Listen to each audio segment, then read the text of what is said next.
how it's evolving or where you're going. So it's also interesting to think about how much freedom one has with one's choices, what one decides to do, what makes you go the way you go, where you go, what you do. And sometimes at the time you think you're completely free in deciding what you do. And then sometimes when you look back, seems like wasn't much freedom at all. Maybe it was habits or different things like that. So I guess when I first moved out of Australia, I think the thing that moved me was reality. Because it's very easy to just go along with what everybody else is doing. Of course, in your own particular world, but generally according to the society, the social expectations, things like that. And of course, if you want to move up here, closer, I don't mind. You okay there? I think I'm good. Because now I can't see you. But anyway. Yeah. So anyway, probably the kind of, if I look back, what moved me first was the sudden death of my father, who we all loved very much.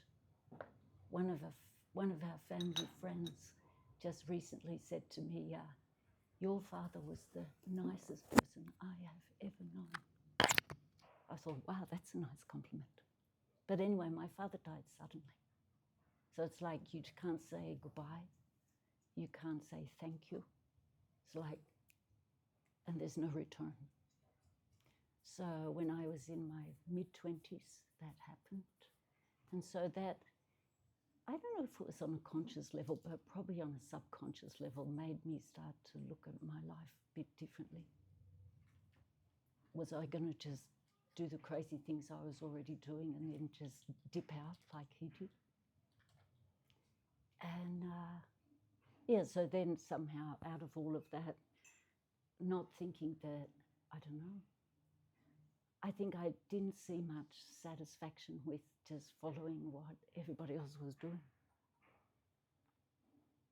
But I don't know if I even thought that much about it. But anyway, so I thought before I did what everyone else was doing in the society, which is in a kind of a way what you do, you take your cues from what's around you, then I saw that as like a path with less and less choice. You know, like when you're at university and you have no money, but you have a sense of freedom and you do silly things with your friends, but none of us have any money, but you really feel free. And then you get money, then you get a job, and then you get responsibilities. And then you see that if it keeps going this way, then you'll have a relationship which may have children, then you have to have a mortgage on your house, like that. So I thought before I do that, and I wasn't condemning it per se, because this is a source of great satisfaction for some people. And but I just thought before I do that, I better see what the world is doing. So I decided to travel for a year. And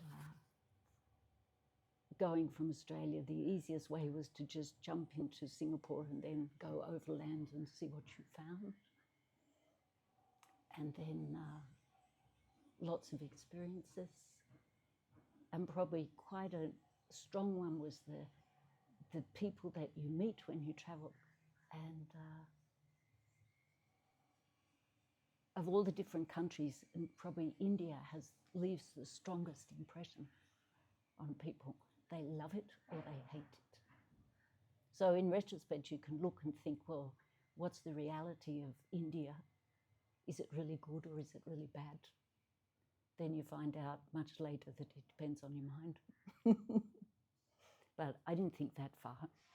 But anyway, I wanted to go there because it was one of those places that people were never quite ambivalent about. And then in my travels, I met someone who was going there, and everyone used to say travel with a guy if you're a girl because it's much easier, life is simpler, less trouble. And so I met a guy who was planning to go to India, and if we met in Kathmandu, we would go there together. And we met in Kathmandu and we went there together. And actually, his wish never crossed my mind at all. His wish was to find what he thought you could find in a spiritual country like India. And if he found what he was looking for, he was going to stay. And anyway, he had the guidebook and I just kind of followed along behind. And we went here and there and we went to some really hot places, so that didn't last long. So then we went to the mountains where it was cool, and then we ended up in Dharamsala where His Holiness the Dalai Lama lives. And because of being such an unknowledgeable person about the world, I never knew who His Holiness was back in the 80s. And so we went there and we found a good meditation course for Fred. It wasn't for me, of course, but it was all for Fred because that's what he wanted to do. And then we travelled here and there. We went to Pakistan, we went to Ladakh, we went here and there around waiting for the meditation course. And when we came back the night before to do the meditation course, he announced that he wasn't going to do it. And I thought, wow, this is really a drag. We came all the way back for that. So I thought, well, he's not doing it, so I will do it. So you can see my interest in meditation, spirituality, finding answers to questions was almost non-existent.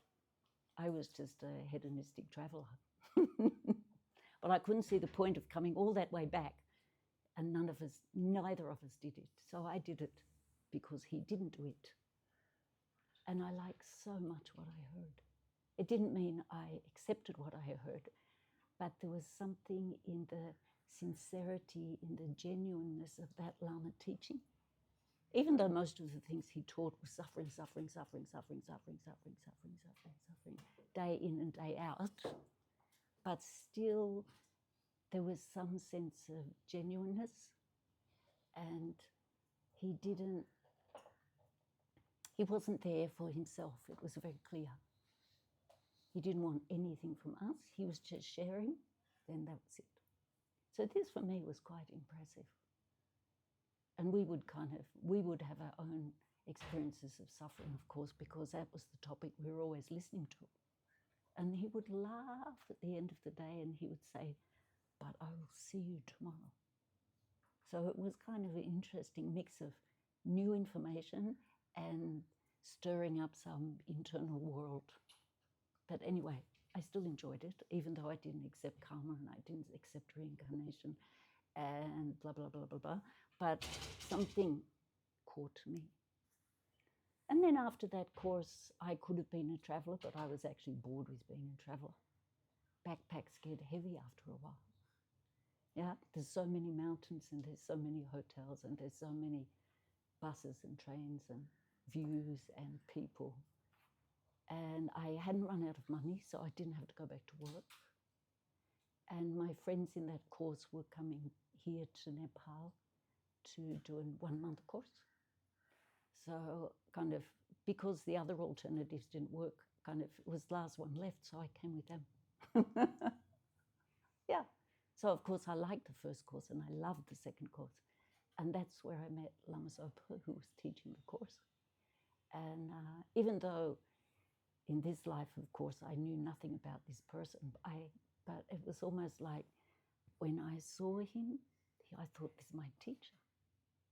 But I knew nothing about him. And these days, people would say this is a very bad way to make a decision. Yeah? You should analyze, you should check, you should question, you should find out from other people the authenticity, the genuineness of this person, right? You don't just follow this emotional or this whatever thought that comes in your mind. But I saw Rinpoche even from the back, walk into the place where he was giving the teaching. And even before he sat down, that was my conclusion. So there you are. I guess I was sold. And it went on from there. Anyway, so I did a course and I wondered what to do next. And I asked one of the monks and he said, oh, don't worry, just do Vajrasattva retreat. And I could barely say Vajrasattva. But anyway, I was really happy someone told me what to do. So I did that. Even it was a retreat for 3 months, that seemed to not deter me. I helped a little bit in a centre in Delhi while I was waiting for the retreat. And after the retreat, again, I had nothing to do. So I went back to Kopan because I liked doing that course. And then after that course, the Lama Zopa said, why don't you stay here and help the monastery? And so that's kind of what I've done. So I guess in a way, I like people telling me what to do, then I don't have to decide. That part was quite convenient. And probably, if I look now, my first year living in the monastery and helping the monastery, my job description, by the way, was talk to the people and help organise the courses, which still continue to this day. And actually, if I'm honest, that year was the worst year of my life. I was in a place which wasn't my culture. So I had my cultural mindset, and I lived in a place like that. I was a girl, they were all guys. I was a lay person, they were all monks. We were kind of like worlds apart. So a lot of turmoil for the mind, trying to work out where I fitted, how to communicate, what made sense, can I give up my expectations from this side world, can I make it fit with this world? Yeah, that year was quite tough. One of my friends came along and said, you look terrible, let's organise a holiday for you. Ugh. And I said, no, because I somehow, even ignorant as I was, somehow I knew that the problem was inside. And going on a holiday would just take it to that place. So I'd rather stay where I was till I sorted the problem. Anyway, so, I mean, once you start to look at your mind, and even if you're not looking at your mind, the things that come out of it, sooner or later you have to kind of work with them and sort them out and understand them and make peace with yourself and find out that that's how you become happy or happier. Anyway, happy that's a topic of its own. Please have tea. Lama Sangye, Lama Tradition, Lama Geto, Tea, Lama Tea, Lama Nama. Tea, Michelle?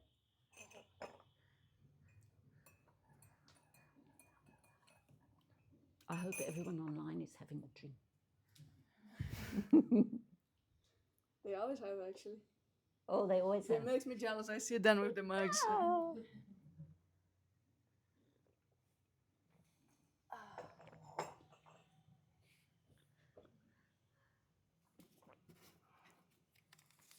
Anila, sorry, I was Yes. walking around, so I lost a little bit. Did you met Lama Zopa in India or in Nepal? In Kopan.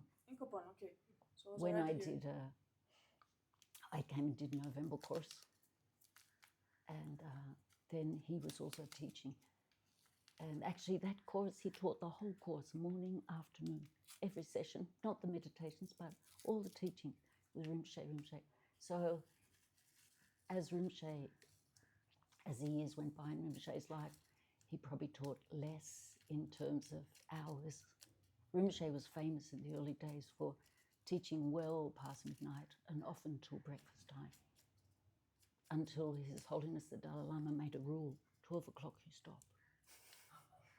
So that at 5 to 12, then his attendants would have to come and say, Rinpoche, it's 5 to 12. And Rinpoche would ignore them completely. Rinpoche, it's 12 o'clock. And Rinpoche would ignore it. Rinpoche, it's after 12 o'clock. Okay, I better stop. Like that. So that first course, Rinpoche taught every morning, every afternoon for a whole month, one topic, karma. And every day we used to come it was like kind of a mental communication with everybody else, like, perhaps today we'll have a new topic. And then Rinpoche would meditate, always start with meditation. and Rinpoche would be meditating on the throne, and we would be kind of looking around, waiting for Rinpoche to start, amusing ourselves. And then Rinpoche would look at someone and he'd say, "What do you think? Elephants can have golden caca or not?" You know caca, it's a shit, excuse me. And we'd all go, "Oh no," because this topic had been going on for days. And Rinpoche would come back again and again and again to the same thing to make us understand. And his point was, if you've created the cause and nothing gets in the way, you'll get the result. So I think it was King Ashoka because of his huge merit. Anyway, I think King Ashoka, but I'm not sure. Anyway, his elephants, because he had so much merit, so much goodness in his life, that even his elephants had golden caca. So this was one topic that came back again and again and again, and we go, "Oh no." But anyway, so that's when I met Rinpoche. So your first course was in Tushita?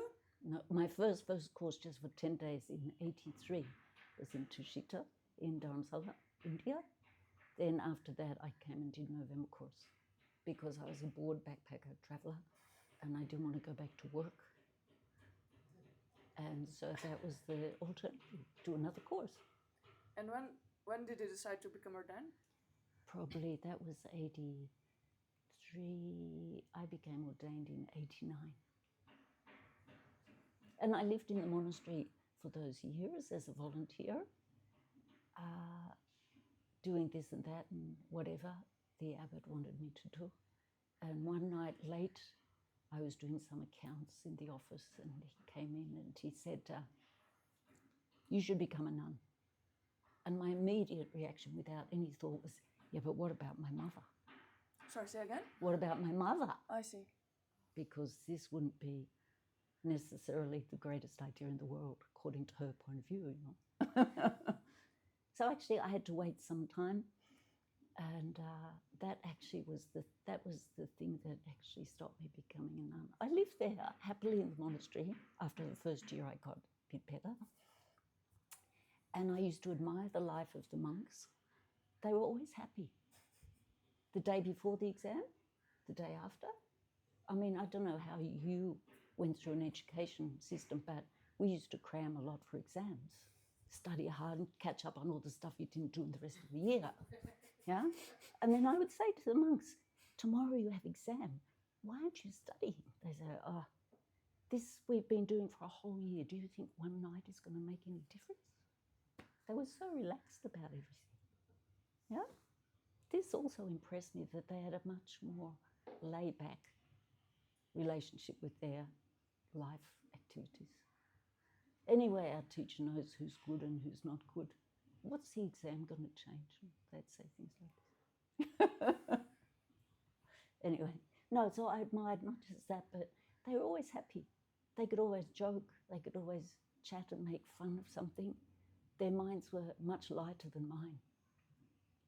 So I admired them, but I never translated that life could be my life. So it took some time.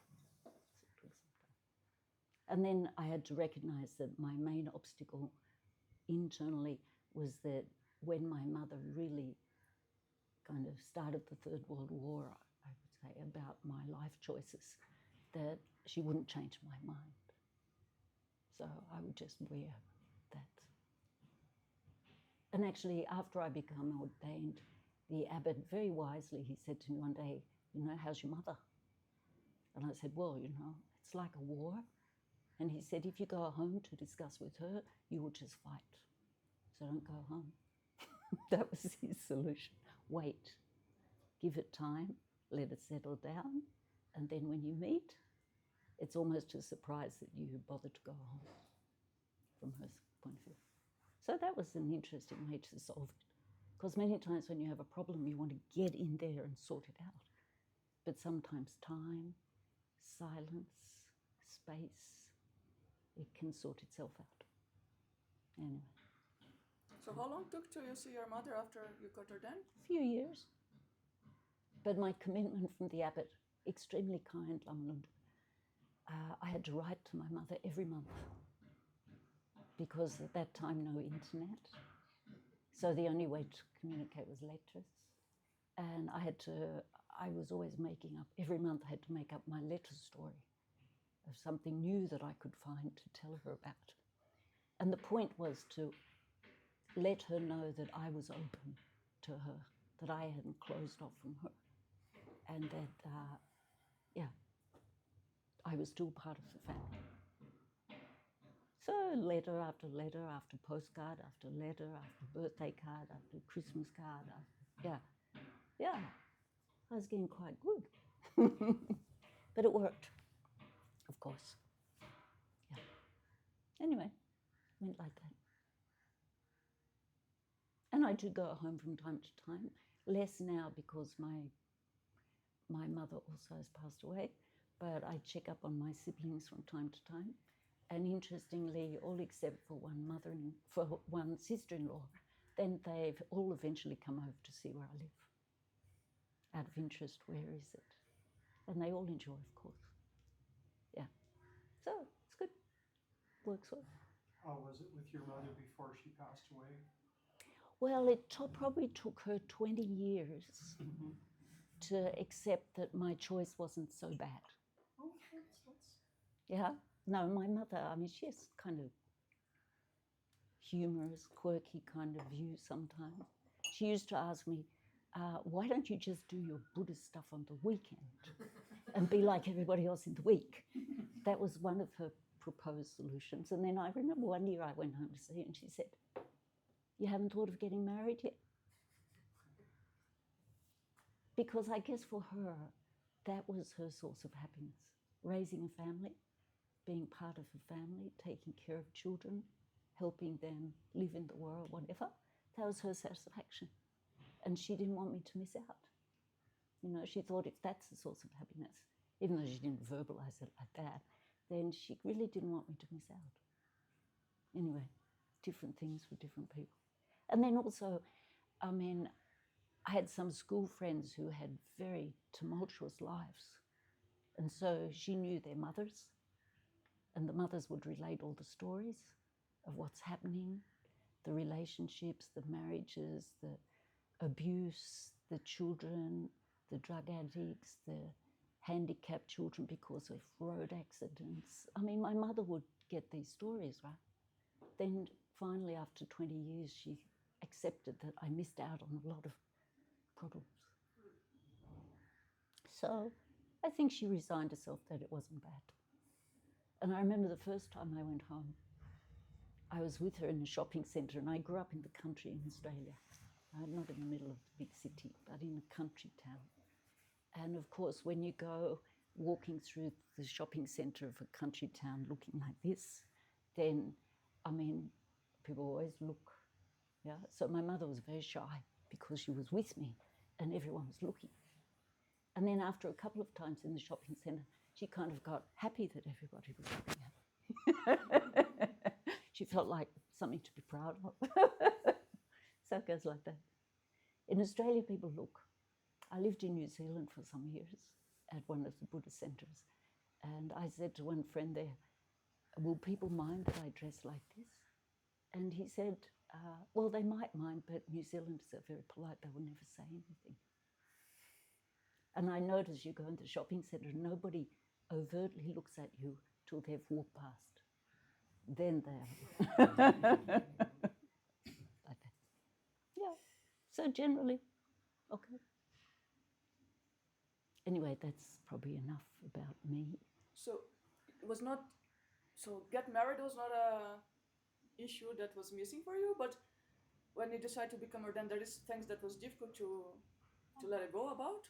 No, I think even before I was ordained, I remember sitting in Bodh Gaya, and Stephen's been to Bodh Gaya. Has anyone else been to Bodh Gaya? Yeah. I remember listening to His Holiness the Dalai Lama's teachings in Bodh Gaya. And in those days, probably in the 80s, things were much more primitive. I mean, less well organized. We sat on like grass. There's no mats. The corridors are marked off with bamboo, which still they do, but it was much more open. There's no security checks. You just wander in, you wander out. And I remember sitting there, His Holiness was teaching from the guide to Bodhisattva's Way of Life. And I remember sitting there thinking, I think I'm better by myself as a single, as opposed to in a relationship. I guess that just shows that I had enough relationships that didn't work, right? That start off with great kind of interest, whatever, and then you have to navigate through all the difficulties. Which, I mean, when I look in retrospect, difficulties created by me. If you're in a relationship with me, you had to bear my unrealistic expectations all the time, right? The person I was with had to be perfect. Yeah, this is really quite, they're not allowed to let me down. They're not allowed to be late. They're not allowed to not turn up, right? I mean, if I look now, I was so unrealistic. I wanted this super perfect person. So anyway, in the end, I found the super perfect person is I just follow a teacher. That's my perfect person. So my personal relationship is with a teacher. That's much more satisfying because anyway, they know much more than me. They're 100 steps ahead and more. And I can always learn from them. So there's no loss. Yeah. Yeah. Talking about that, Oh, in relation to the teachers, how do you do to keep carrying, now that Lama Zopa showed the aspects of passing away? Like, how do you do to keep carrying his people guidance? here know Lama Zopa. Have you heard of Lama Zopa? No. Sorry, I'm ignorant about everything. No, that's very good. That's I'm good. just curious. I showed up, but I don't have much knowledge. So you don't have Buddhist background? Not at all. Good on But you. I'm joining Kopan Monastery in 2 days for a course, 7 days course. Oh, wow. Then you'll come out knowing more than when you started. No, that's good. That's good. No, Lama Zopa is our main teacher of this centre and of Kopan Monastery. And his picture's over there, and his pictures in Yeah, a on the few altar. different places. Yeah. And so what was the question? How you keep the relation with your teacher after he showed the aspects of passing away? Well, I found out that scrolling doesn't do it.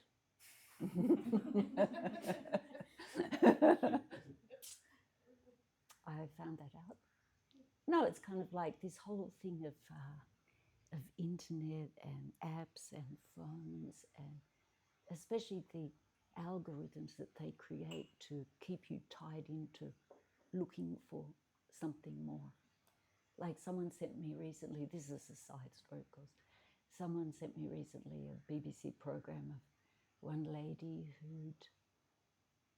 she'd sued, I forget, she was trying to sue 4 companies, Facebook, Instagram, WhatsApp, YouTube, I think.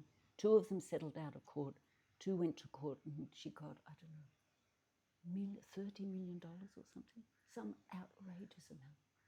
And anyway, she started with YouTube when she was 6 or something. She moved on to Instagram when she was 9. She's now 20. She uses her phone 16 hours a day. And she was suing them for the detriment of the algorithms that they create purposely to keep you looking for the next thing. The next thing will be better, the next thing will be better, the next thing will be better. And the company said, I don't see it as an addiction, I see it as a problem. Which I thought was 16 hours a day. But anyway, her life story, she had a lot of depression, she had a lot of suicidal thoughts. So I could only think maybe the phone saved her from killing herself. She just did that for 16 hours a day instead. But anyway, no, just the thing that when the teacher's not there, then of course you're looking for something to replace that experience of the teacher. So that's why I use the example of scrolling, because you're always looking for something. Yeah, then you find slowly that you find it inside. And sometimes you find the relationship with the teacher is closer than before. Because before, when the teacher is alive, then there's all the external world around that, of timetables and getting this done, being here and doing that, and blah, blah, blah, blah, blah. And then when that's not there, then it's just you and the teacher and your relationship with the teacher. And anyway, the whole point of having a teacher is for them to guide you to the goodness inside and to develop that. Not to become dependent, not to become reliant, but to use the positiveness of that relationship to bring out the qualities inside. So when the teacher's not there, then you have to work on that. So I probably, not so much now, I used to talk to Rinpoche every day in my room. Rinpoche, why do I feel like this? I just used, why do I feel like this? Or anything, I would just talk. That for me was good. And then, you get some answers in an interesting way. And also you don't feel alone. You just talk. I didn't talk 16 hours a day though. Yeah? No, it's a process. Life is a process. I listened to a very nice interview the other day online with one lady, Heidi Koppel, I think. Anyway, she just finished, a group of them had finished a 3-year retreat in France. They're students of Chokin Rinpoche, one Lama who has a monastery in Bodhanath here in Nepal. And she was expressing very clearly that the mind doesn't change quickly, even after a 3-year retreat. And when they do 3 years of retreat, not seeing anyone, and they have a schedule from 4:30 in the morning till 9:30 at night, with not much time in the day. So they're not just relaxing in their room, they're working on their mind. And she was still expressing that the mind moves slowly, changes slowly. So you can't make it into something else. You can't force. So as a Westerner, I kind of probably learned that the hard way. There's, I don't know, Lama Zopa Rinpoche used to always say that every Westerner who meets the Dharma will get introduced to Lung. Lung is a kind of, it's more a mental illness than a physical illness. It's when you stress yourself too much and you push and you squeeze and you think that the way to accomplish something spiritually or in a meditation environment is to go like that. And all it does is make the inside go like that. And then you can become quite emotional, uptight, anxious, not sleep, because the internal is like this, because you've been trying so hard to be good. Right? So you have to be like those monks who relax the day before their exam, kick their friends' shoes down the stairs after class, just more relaxed, less stressed. Take it easy. Then it comes, because then the mind can relax.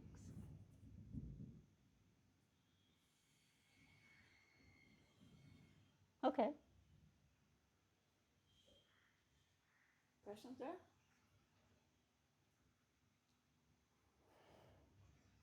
What made you, I can jump in, what made you think to do a course? I have no answers. Can you pass the microphone to her? I've been to Kopan 2 times before as like a tourist. I just walked up. I heard there's a monastery, so I just went there. And then 2 days ago, I was working on my laptop, and then I thought, like, wait a minute, they had courses, no? So I just checked the website, and I saw that they have something in 4 days, and I just registered. I'm just like, I like to try new things in life. Yeah. I have a lot of questions about anything and everything. Good. Not necessarily just Buddhism, Yeah. but I like to learn. Yeah. So that's it. Yeah. We'll No, see it's how good, it goes. isn't it? But speaking of the lady with the phone addiction, I also have it, and especially that my work is digital marketing. So at work, 9 hours, I'm sitting behind my laptop. I go back home, scrolling, just like everybody else around me. And I feel like the thing that made me panic about the 7 days up on the mountain is not anything but the fact that I will not have my phone and laptop. So that will be interesting to see. But I Yeah. need it, like, because I feel like I course. have an addiction to technology. So it Yeah. will be a good cleanse. Yeah, very good. Yeah. Thank you. I actually have a question for you. Yes. So how many years you've been a nun? 37. Okay, 37. Yeah. And those 37 years, did you ever have moments of doubt that you questioned, why did I choose this life? No, I had this question too. no, Not at all. no. Wow. Actually, I think one time I saw some very ridiculous behavior. And I remember sitting in my room thinking, if that's what it is to be a nun, I don't want to be a nun. That's the closest I got. No, I think because, I mean, I was ordained when I was maybe 31. Yeah, 32, something like that. So I already had quite a lot of life experiences, especially relationships. The relationships actually, especially the ones that come crashing down, they're the best experiences in retrospect. Not at the time. At the time you just don't know what to do. But I know I had one relationship, not the longest one, but one relationship where I thought, now I found kind of the perfect person for me. And then he dumped me. The best thing in retrospect. Right? Because then you see your world gets shattered.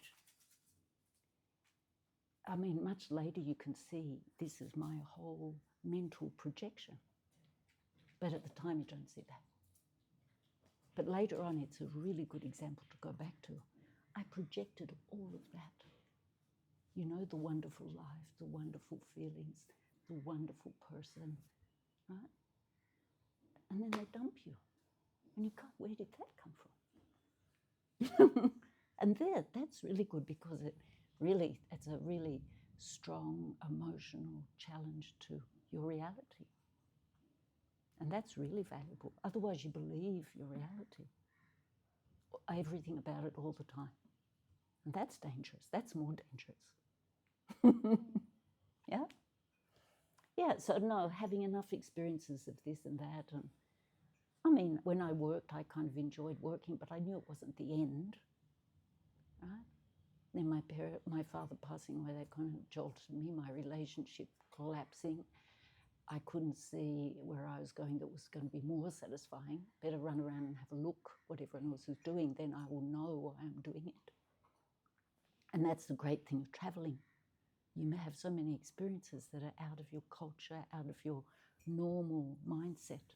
Then you have no choice. Like His Holiness says, the mind has to open just by getting lost on the street and missing your bus and not understanding the language and right, all those things. No, it's a really good experience. Yeah, then the mind opens. Then you think, where else can the mind open? I mean, you may not consciously say those words, but yeah. I mean, from the Buddha's point of view, we live in what's called a desire realm. So if you live in a desire realm, you always want something else. And whatever you have is never satisfying. That's the quality of our life generally. So for people who can find some contentment, some satisfaction, this is worth millions of dollars. Even a little bit of contentment and satisfaction. So from being a nun, that's my contentment, satisfaction. At least I found a profession that suits me. Yeah? Yeah. I still have my neuroses and my ridiculous mind and the things I have to sort out. This takes lifetimes. This takes lifetimes. But if you have lung, this mental kind of pressurizing yourself, like putting yourself in a pressure cooker to accomplish something, and then ending up like this. If you have this for a couple of years, then you're really happy to chill out a bit. Take your time. Yeah? No, I'm, job-wise, perfectly satisfied. Yeah? Even though I don't get things I want. We always, it's our nature, we always get things we don't want. You know? The breakfast comes cold, or the breakfast doesn't come, or, I mean, there's zillions of examples, right? Yeah, we always get things we don't want. But that's life. Is there anything that you're not supposed to do as a nun that you miss doing from your like normal life? No. No. No. Like, what do you think? I don't know, listen to music. Ah, the Really, like, music comes by anyway. uh, The music comes by. dance. I was very, Actually, one time when I had this lung, this kind of neurotic mind, and everything becomes kind of uptight, then we're not supposed to dance because you're meant to kind of stay in control. And then one of my teachers in the monastery, he could see my tension. He said, "Go down to your room and dance." nice. And I went, oh. I felt a bit shy, and there was no internet in those days, so I had to find on the BBC some music channel, some music program, close my curtains, of course, and I danced. Because with lung, Yeah. it's like a medicine. Yeah. You just relax. Yeah? So there you are. If you get sick enough, you can do it. Yeah? Yeah. Does it work the same with booze and drugs? I never did drugs, actually. No, it's good that you ask what you want to ask. I never did drugs, actually. Even when I was a teenager at school, my friends used to smoke, sneak around the back, hide behind the building. And I just used to think, why become a human chimney? Become a human what? Human chimney. You know, the Yeah, chimney on the yes, house yes, with the yes, smoke yes, coming yes, out? Yes, yes. Yeah? And I look at them and think, why become a human chimney? Like that. I think when I was traveling in Thailand, I had some ganja cookies, Oh, yes. but I didn't know. I was so kind of ignorant girl from the country in Australia, just traveling around with a backpack. And then I remember sitting in my little hut on one of those beaches, Koh Samui or something, and my mind was like flying into the future, flying into the past. It was just flying, and I was just going, wow. I was so happy when it finished. It was so kind of, yeah, it was so energetic, yeah? It was just, and actually Lama Yeshe was the teacher of Lama Zopa, the main teachers of those two lamas, started Kopan and the activities after that. And I mean, Lama Yeshe, he was such a, my first course was his last teaching, so I did meet him. But I mean, if you talk to his students or you read about him, even you just read his teachings, then you get to know him. And he was very charismatic, and he was very funny, and he had a way of, like in those, I mean, in the 70s, the Westerners who came to Kathmandu, they were mostly smoking something. They were just alternative lifestyle people that had enough of the Vietnam War, they've had enough of their society, of their politics or whatever. They were alternative seekers, generally speaking. And he had a way of hooking them. And to this day, some of those, even doctors, whatever, they've worked 40, 50, 60 years developing the organisation that Rinpoche started. They got so inspired by Lama Yeshe. They had some particular karma with Lama Yeshe, those people, that they went off and did publishing companies and, I mean, all kinds of things, and dedicated all their life energy, savings, dragged their friends on board to help. I mean, they just lived Lama Yeshe's wishes. They were really amazing kind of people at that time to take on all these big ideas. Because Lama Yeshe wasn't like a narrow-minded person. His heart was the universe, you know, and he was going to make the universe enlightened. He was like that. Yeah, so these people, and he said, back to the point, he said actually sometimes taking drugs and things is good experience for people because it shows them that there's much more to the mind than what we normally live day by day. Showed me.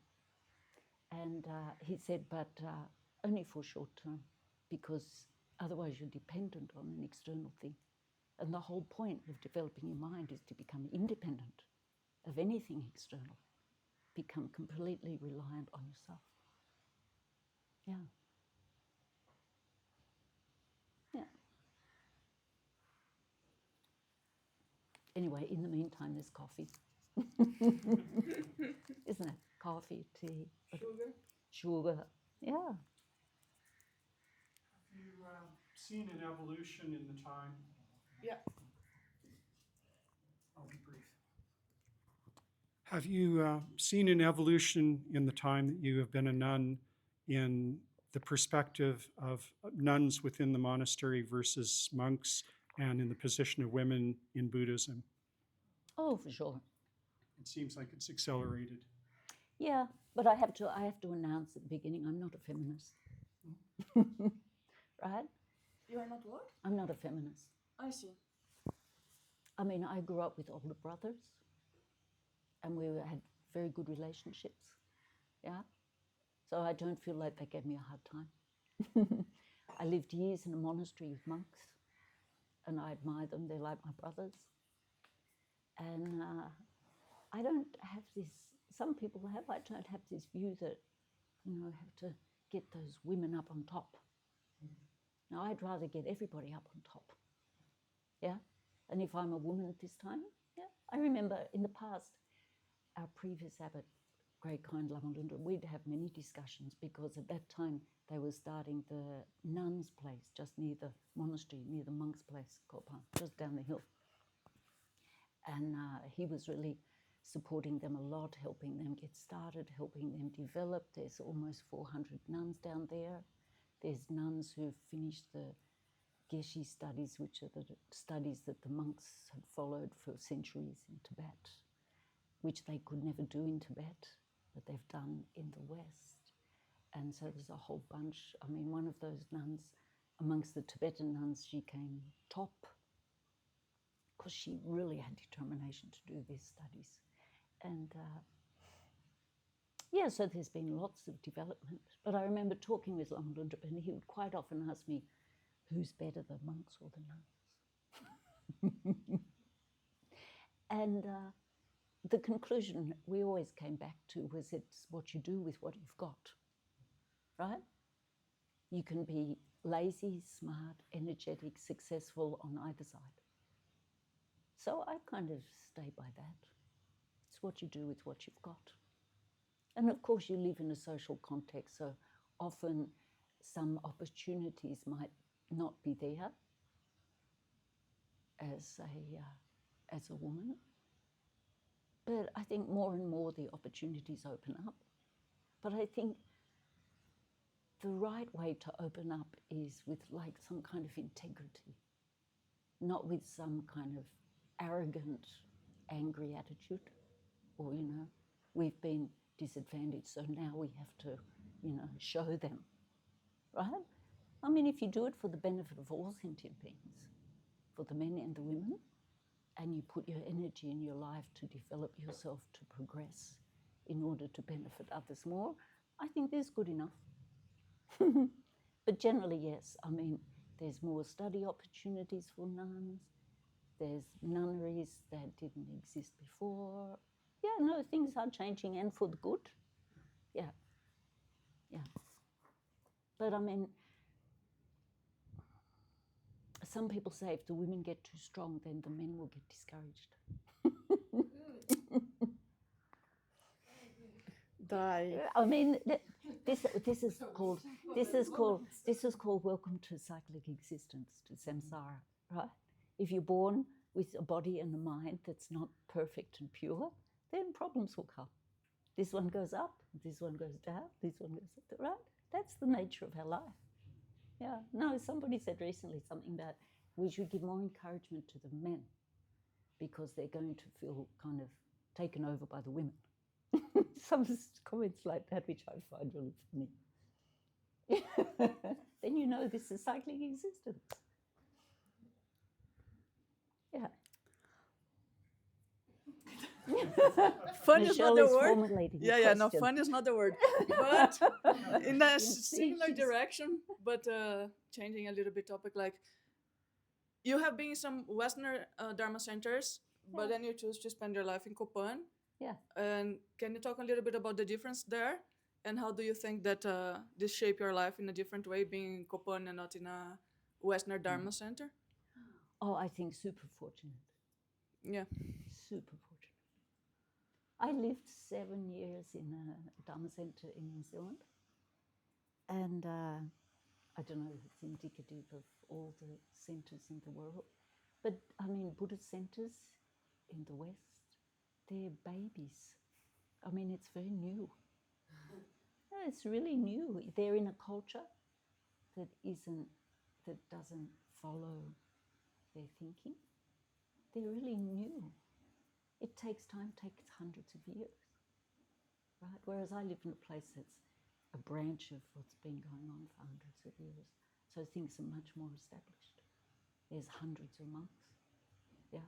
They have a routine of pujas and prayers and classes and, yeah, hanging around and making jokes and being silly and pujas and class and prayers and memorizing and whatever, right? So this is this whole, it's like a machine that produces these minds and develops these minds. And the Western Dharma Center has a combination of usually a teacher, often a monk, geshe, a translator, maybe one monk or one nun. Where I lived, there was a geshe, a translator, one monk and one nun. And then the students, lay people, they have to go to work every day. They have very little time for the centre because they have family commitments, they have work commitments. They race over to the centre, join something.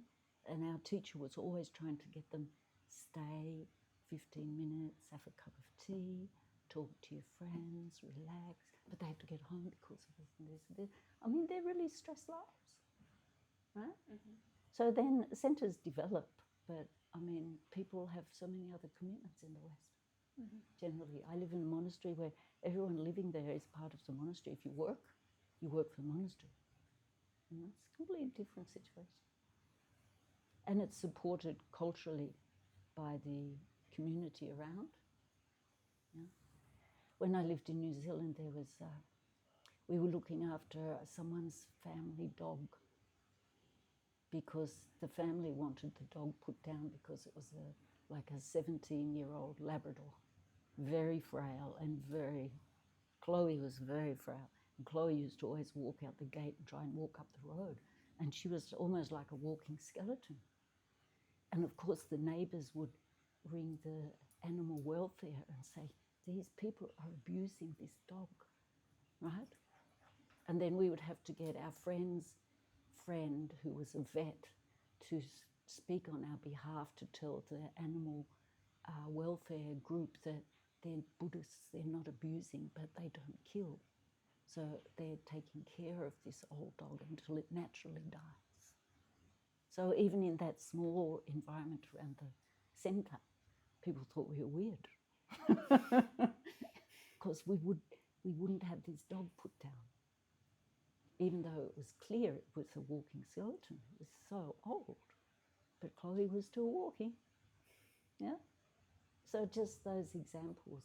The environment, the culture isn't completely on board like it is here.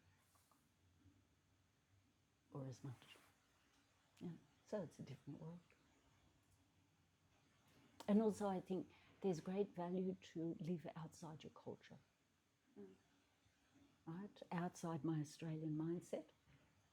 I mean, like my first year in Kopan, Oh my goodness, what I had to challenge was my own mind, because I thought things should be like that and it must be like that, and how can it not be like that? Yeah, your mind has to change. It's very good to live outside the culture that you were born into. Even in the teachings it says leave your homeland. For that reason, to give your mind space to change.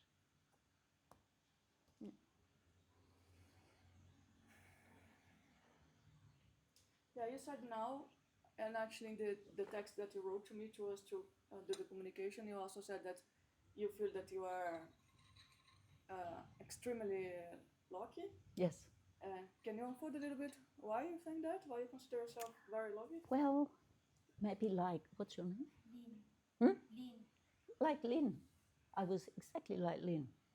Yeah, I want to know this and this and this, but I really don't know why I want to know this and this. I just want to know this and this and this. Yeah?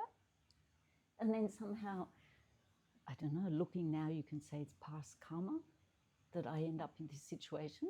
I didn't leave Australia to become a nun. Right? And actually, the first couple of times I went home, some family friends, I don't know, I think she shared a maternity ward with my sister-in-law or something, and her husband had a FM radio station for a university or something, and he loved to invite me and have an interview on this radio station to ask me how on earth somebody from this small country town in the middle of Australia could end up doing what you're doing. He just loved to ask these kinds of questions. So I can't say why. I didn't leave Australia with this wish. Right? I didn't even realize how dissatisfied I was. Otherwise, I'd still be there. But obviously, I wasn't completely happy with my life. And then I could have done a million silly things wandering around the world. But actually, I found some system of wisdom and kindness. And I could plug into it unconditionally. You know, it's not like, yeah, you can become a nun if, you know, culture doesn't matter, background doesn't matter, age doesn't matter. Yeah? If your teacher sees that it will benefit you, then of course they say yes. So this really kind of, I would never have imagined in all those years before I ever moved out of Australia that I could end up with such a great life that made sense. Yeah? Like this interview that I listened to recently, this lady doing retreat in France, she said many times people, or somebody asked the question, you know, don't you get this question from people, you should be out in the world helping people. What are you doing sitting here for years looking at your mind? And she said, yes, but how much you can help people is how much you've developed yourself. Or you can run out and help people. Like one of Lama Yeshe's famous things was after a course with Lama Yeshe, people were so inspired to be more compassionate, to be more kind, to be more helpful. And they wanted to run and help Mother Teresa in Calcutta. And so Lama Yeshe said, go, great, go. And very quickly they came running back because it was too hard. Yeah? Collecting corpses from the train station. I mean, all the things that Mother Teresa did, most people can't do. Taking care of really the people with such difficulties. So, yeah, I mean, of course, especially from maybe a Christian point of view, their main emphasis, which is very good, is service, education, homes, whatever, schools. Yeah, but I mean, you have to see what kind of suits you, what works for you. Yeah, so I feel lucky because this lifestyle suits me. Except when Michelle tells me I have to come down here and talk. Really? She doesn't take a no as an answer. Yeah, I can see how do you feel about that. And then I have the impression, and maybe it's just my little bubble, but that for younger people, like for this new generation, in one hand, the Dharma is much more accessible. So I have people all over the world join us online, and I keep receiving teachings from my teachers, even Online. if I'm now far away. Yeah. So on one hand, it's much more accessible, and yeah, I can have a very good education just online, doing the the basic program and master program now online. But yet I feel that somehow it's more difficult. Like the hips could just come and sit in the grass with Lama Zopa and Lama Yeshe, you know. And I think nowadays it's difficult to find uh, Time. not yet times also for sure, but the teacher that you know for sure that is an excellent teacher. And then if you do find, it's not that easy to have the proper proximity with the teacher, not so close, not so far. Yeah. And then I think this is, it's more difficult nowadays. Yeah. So I want to know a little bit what you see about that, and maybe you have a better view, hopefully. But also, if you have like young people thinking about to become ordained nowadays, Mm-hmm. even more as a Westerner, because I think that they don't have the community around that gives support to people that wish to dedicate themselves fully to a spiritual path. Yeah. So then it's more tricky, like Yeah. for the material. Yeah. Yeah. So just wondering about all this. No, in the Tibetan tradition, in Tibet especially, also here, I mean, the Tibetans have unbelievable devotion, faith in their path. And they will become monks and nuns even they have no material resources. And they can somehow live on the air, with the air, a bag of samba and some cold water. They can live on that. Yeah? Samba is like roasted barley flour, which is like the staple of the Tibetans, one of their staples. And they can, because the strength of their faith and devotion is like that. Yeah? And to go and live in a cave with almost nothing. Yeah, the history of Tibetan Buddhism is like that. So as time changes, of course, then we think we need more and more. Yeah. I remember when Lama Kunchup, one of the monks, one of the geshis, one of the teachers from Kopan, when he came and lived in Kopan, he escaped Tibet. He was a friend of Lama Yeshe, and he escaped Tibet, and he came. He told us it took, I think, 3.5 months. They had to keep hiding from the Chinese, and they came in through Tsum, which is like northwest Nepal. And because he came through that way, he eventually went back there and lived and meditated for, we're still not quite sure, 20, 30 years. And he really accomplished a lot. I mean, it's a freezing cold place up there, even in the summer. And he could live under a tree. He didn't need anything. His sustenance was the wind. It's very windy up there. Yeah, he could take the essence and I have no idea how to explain this, but he could take the essence of the wind and that would support his earth, water, fire elements of the body. He could get sustenance and not die just from the wind. Don't ask me how. Anyway, and he told us many stories of when he lived up in Sum. And he used to meditate in this cave. And he used to go down to the village and beg for food in the early years before he could live off the wind. And he used to notice that just mixing with people, even just begging for food, it would set back his concentration a lot. So he decided, okay, now I don't go to the village for food, I just do my practice. And if I die, so be it. And he always found the day after, or the day before he was running out of tsampa, somebody would turn up at his cave with food. And it went like that. It's like he just put his mind in the practice and didn't care about the other things. So that's really a powerful mind of faith and devotion. So if you have faith and devotion, then it works out. But if you have a mind that always needs, then you never get satisfied.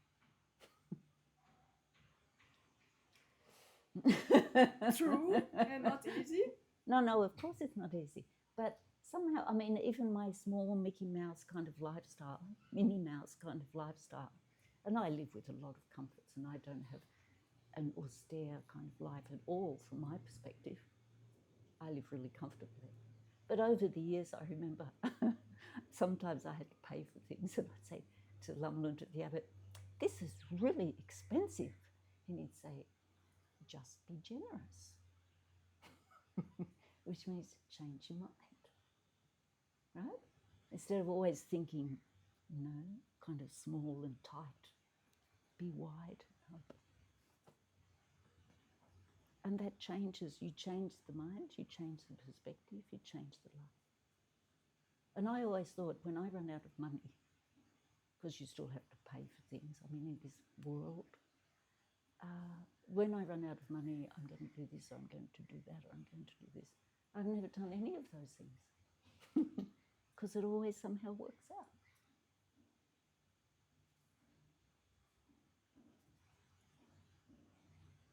I guess if I wanted to live in a cave with internet connection and central heating, I might have trouble. Right? I mean, it's, to learn to be content. Then you can do it. But in this day and age, I think more and more opportunities and places come for Westerners to be ordained and be supported. It's coming, but it doesn't come instantly. It's coming. People appreciate more and more the lifestyle, and then they choose to support it.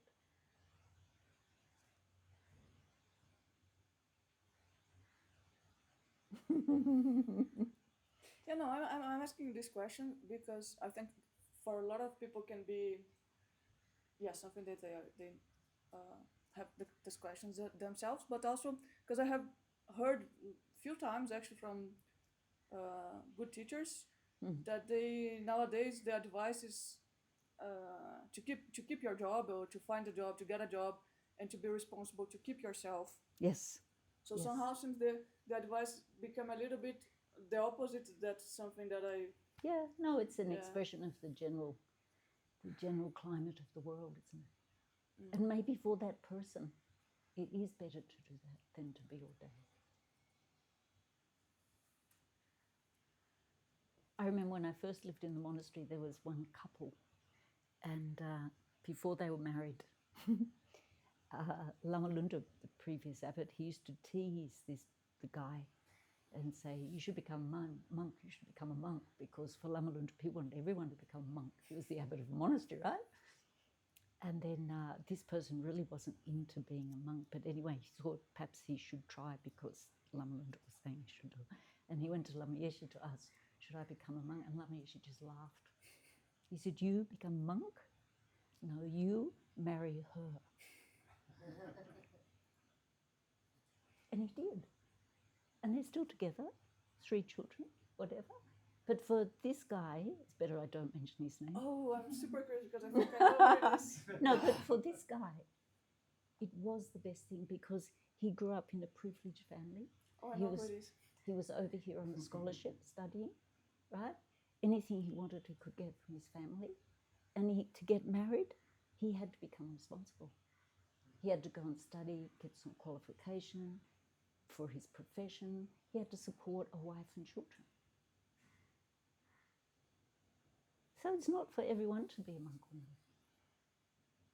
It's like everything. You have to find out what suits you, what fits for you. And I know I'm lucky because somehow it's obviously some karma from before, but I didn't go searching for it, it found me. Mm-hmm. Yeah. And then in the early days when with my super neurotic mind, more neurotic than now, I had the abbot of the monastery looking after me. Yeah. Kind of, he had some really strong advices. He was a great teacher, of course, but like I can remember one of the best things he ever said to me was he said, "Your delusions are not my responsibility."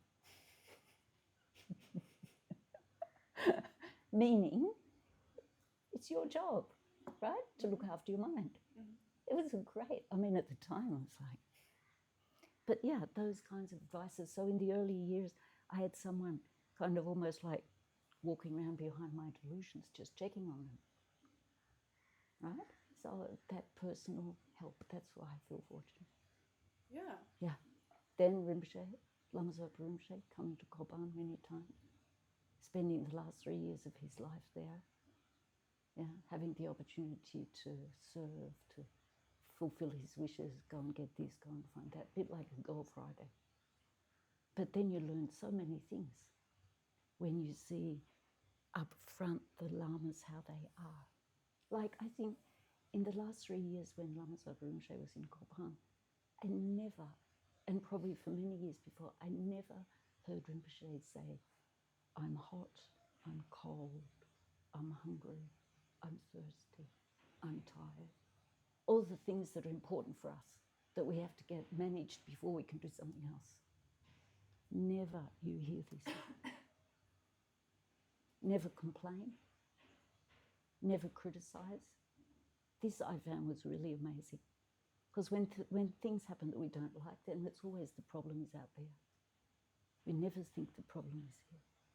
But if you say, today I'm not going to complain and I'm not going to criticize, it's really interesting to see you have to put it back here. Right? And this is another thing, this lady who was giving this interview after her 3-year retreat, she said, whenever you put it out there, you lose your power. And I thought, wow.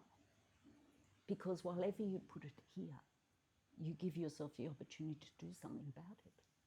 When you put it out there, you put it almost the blame, the responsibility on someone else so that you can be free of the problem. But actually, you're never free of the problem. It comes back again and again and again. Like here in the Kathmandu Valley, you might have noticed the air quality is not so great.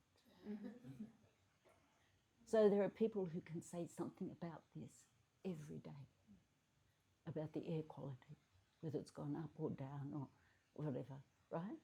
But while it's out there, you're never going to change it.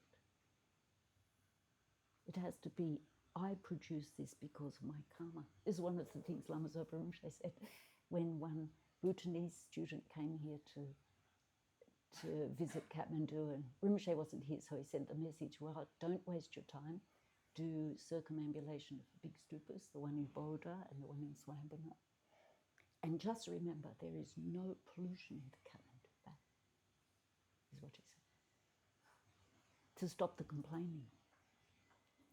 To recognize that if you've got an environment that is like anything, it's produced by your mind. So you have to change your mind to change the world. And this is another thing this lady said from the retreat, is that she came out of retreat and she said, wow, it was kind of a bit shocking, all the wars that weren't going on before, that are going on, all the things that are going on that weren't going on before. But she's still completely convinced that you still have to keep working on your mind to change the world. How much you change your mind is how much you change the world, even though you're one person. She's completely convinced of this. That was pretty good to hear. Yeah.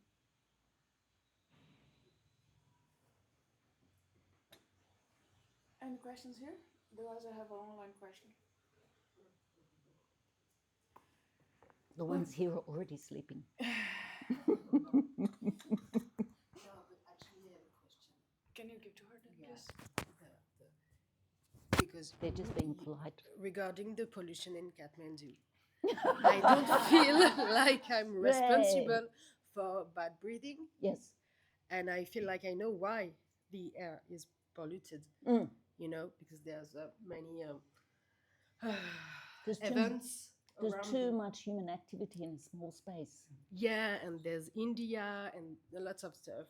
So, how can I feel responsible for how I feel when I breathe? I don't understand, you know. No, I mean, forget about the pollution for a minute, but Okay. everything we experience is the ripening of our own karma. You know, like you can sit here now and you can feel bored and go to sleep, or you can feel awake and half interested, Or occasionally I might say something that touches your mind or inspires you. I mean, everyone has their own experience all the time of everything. And it's because of our karma. We created the cause to get this result.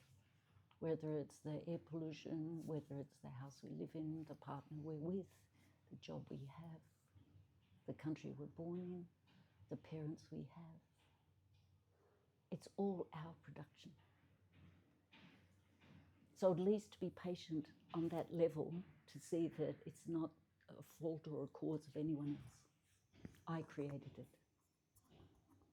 Just even that. Still you have a sore throat, but this is my creation. This is already like 100 steps ahead of general thinking.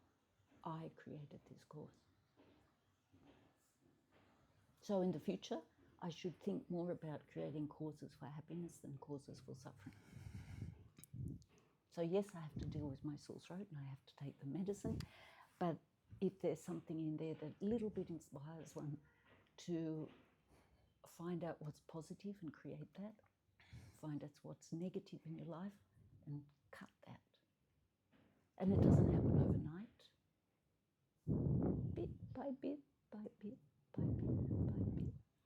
Like this lady in retreat saying, it's amazing how some of our habits, even the ones we don't like, they still hang around.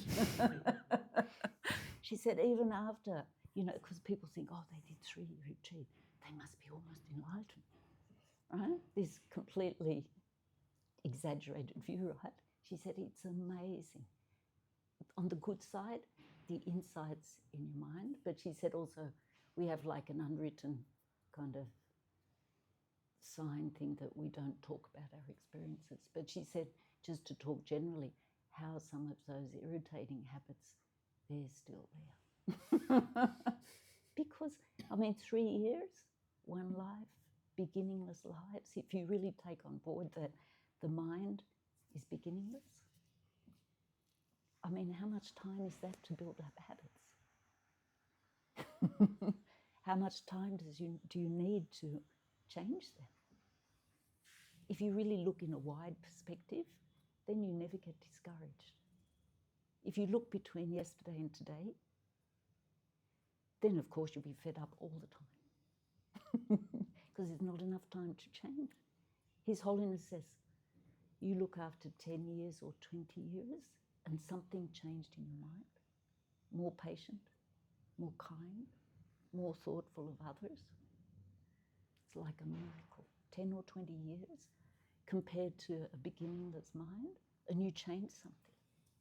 It's a miracle, right? So just to accept this suffering, whatever it is, I created, then at least you don't blame the others.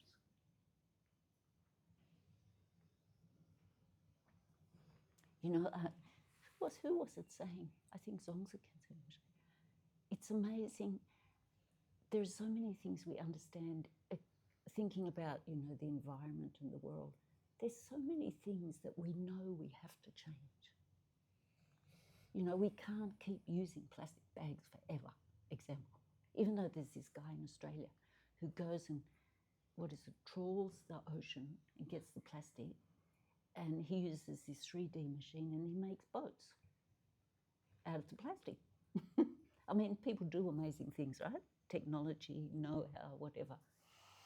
There's so many habits we know we have to change, but we can't. Like someone says, Tenzin, stop drinking tea with so much sugar. I know it's not good for me, but would you like sugar? Yes, I do. Right? There's so many things. Habit. Yeah, takes time. So you work on the big ones. Yeah. Take medicine for the small ones. Isn't it? But no, I think it's quite a realization to accept that you're suffering the things you don't want. You created the cause. And now you experience, so you can rejoice, I'm finishing it. The negative cause that got this result, I'm finishing it. That's one good thing. I can have compassion for the others who experience similarly. I can rejoice in virtue. in positive things because positive things bring happiness. And you can get a bit discouraged with the negative habits and decide to try and change them. There's good things come out of suffering. Yeah? No.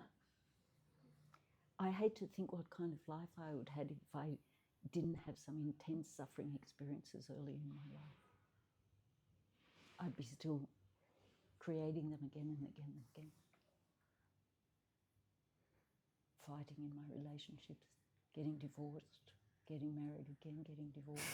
I'm sure that's what I would have done because the expectation was so unrealistic. It would never work. Yeah.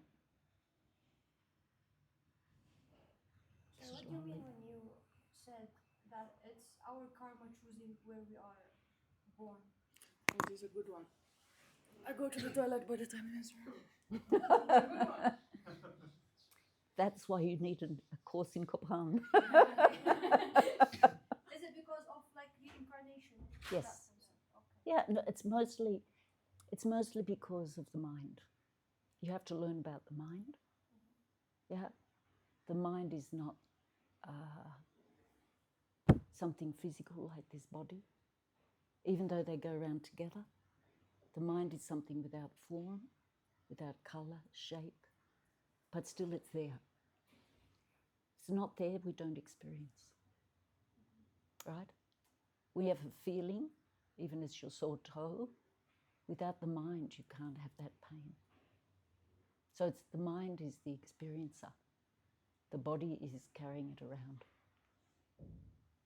Right? And that mind, if you look just today, you can remember this morning when you woke up, hopefully. You might remember lunch, breakfast, waking up, going to sleep. The fact that you can remember the mind is a continuum. It's not like separate, unrelated parts. Right? They kind of join together. And then hence you can remember. Because there's some thread there. Right? So that continuity of mind goes back to the start of this life. And goes back to being in the womb. Goes back to dying before. And then you see how can this possible. And there's many examples of people who remember when they're born, where they were before. His Holiness tells stories. This Indian boy who says, this is not my home. Take me to my home. It's in this place. And then he recognizes the parents from before.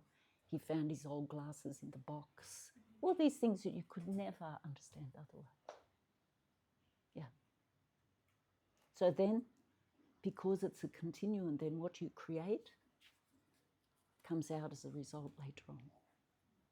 And even in this life, you can see if you're patient, if you don't get angry, then it changes the possibility of the result. If you're frustrated, impatient, then you get another kind of result. Causes have results. Well, I've done some bad things in my old life because I'm born Syrian. That's not the worst thing in the world. But like, I mean, in comparison to, let's say, someone from Australia, Yeah. then you are born and living in Yeah. an environment where you don't have to worry about a lot of things that, Yeah. for me, was my day-to-day life. Yes, just of course. because of where I'm born. Of course. Yeah. Yeah, but it didn't define you for the whole of the life. No, it didn't. You broke out. Yeah. Yeah. So that's also fantastic. Mm-hmm. So for all of us, the life is a mixture of the good conditions and the stuff we still have to work on. Sometimes it's where we're born, sometimes it's where we kind of work, sometimes it's the relationships we get into. Yeah? I mean, it's such a mixture of the good stuff and the boring stuff.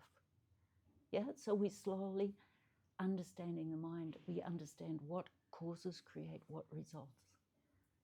And then we start to select with our own wisdom, our intelligence. If I keep doing this, it's going to be a disaster, right? If I stayed in relationships, guaranteed they will be a disaster because of my attitude. So do it differently. Yeah. Then you experiment in your life. Life is like an experiment. You try it, it works, it doesn't work. I'm not doing that anymore, it doesn't work. Isn't it? It doesn't bring happiness, doesn't bring peace of mind, makes difficulties for other people. So I'm going to quit. Do you feel like, I don't know, This is nice. do you think that you have your own like life purpose, or all Buddhist nuns have the same purpose in this life? Oh no, I think completely different. Completely different. I have a friend in Kopan, you'll meet her in the course, loves teaching. Yeah? So you've almost got to drag me with a stick to sit here. Yeah, everyone's different. Yeah. Personality is different, past is different, inclinations different, talents are different. Yeah, everything's there. So you can't, I mean, quite hard to put everyone in the same box. Yeah, sooner or later they'll break out. That's human nature. Isn't it like His Holiness said recently, totalitarian regimes don't suit human beings. Right? It doesn't suit us. Yeah? We need our space, we need our freedom, right? We need to be able to do a little bit our own things. Put us all this way, it doesn't suit us. Yeah.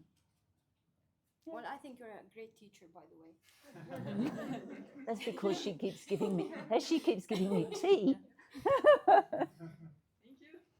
This is my best friend now.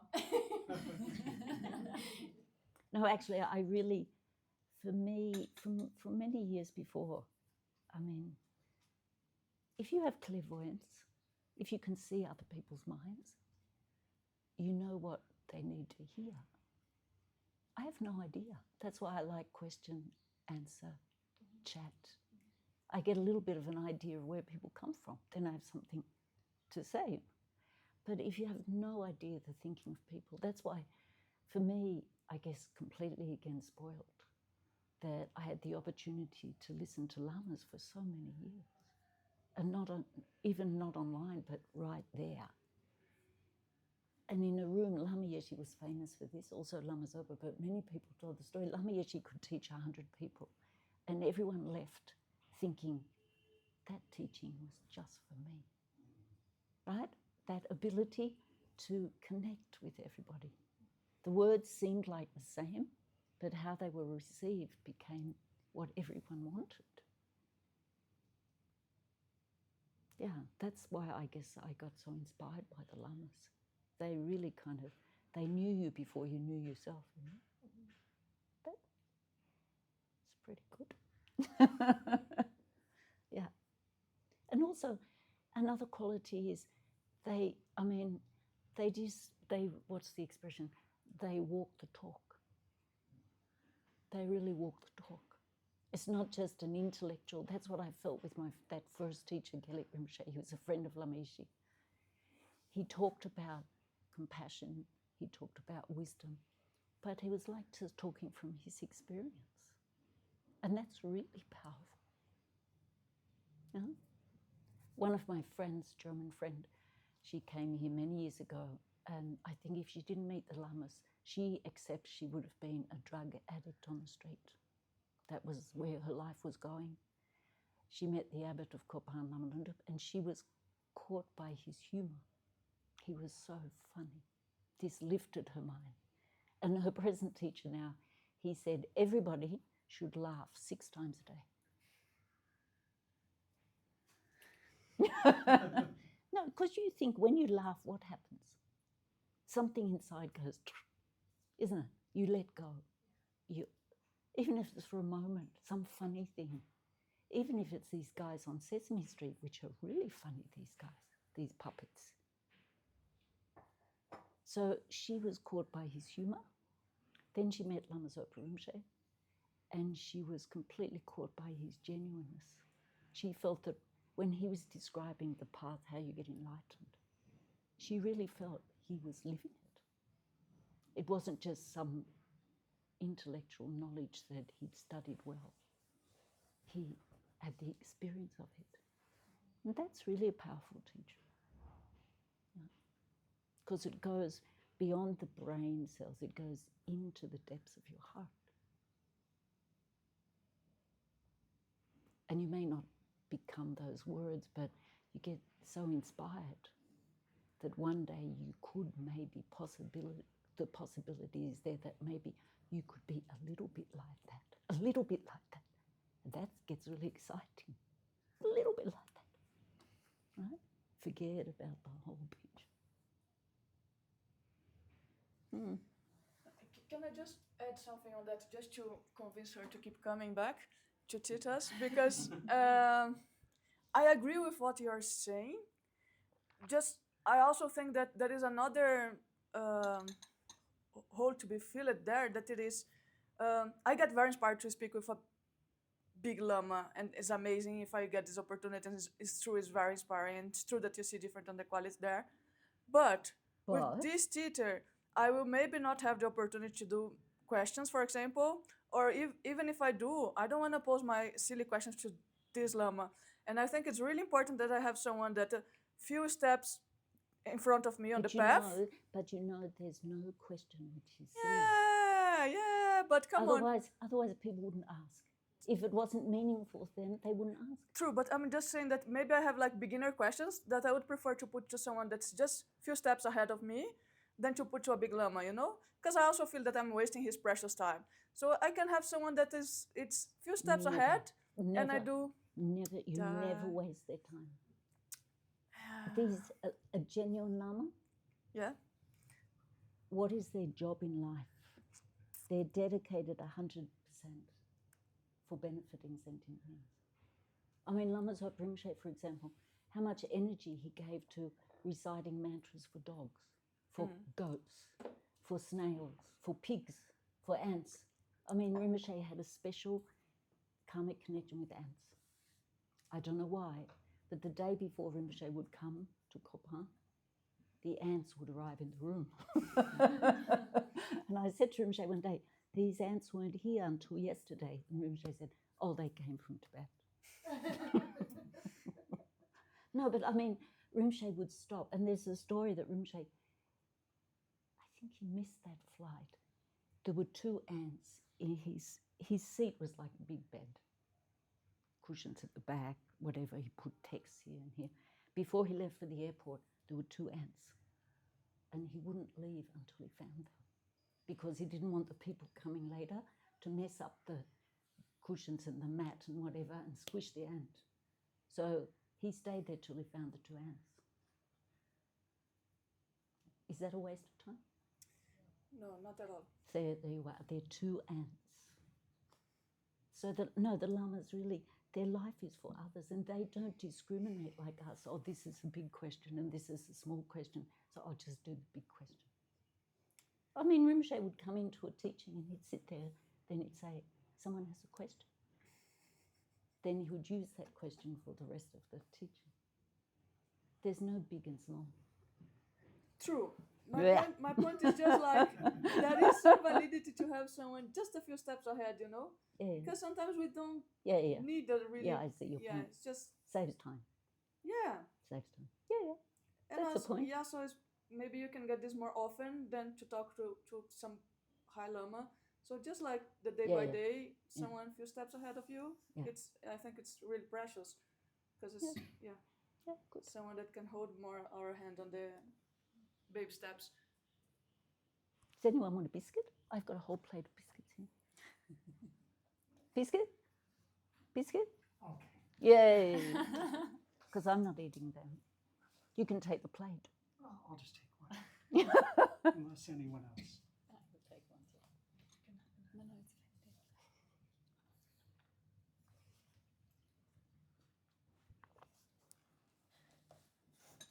We'll share a blessing. You know? No.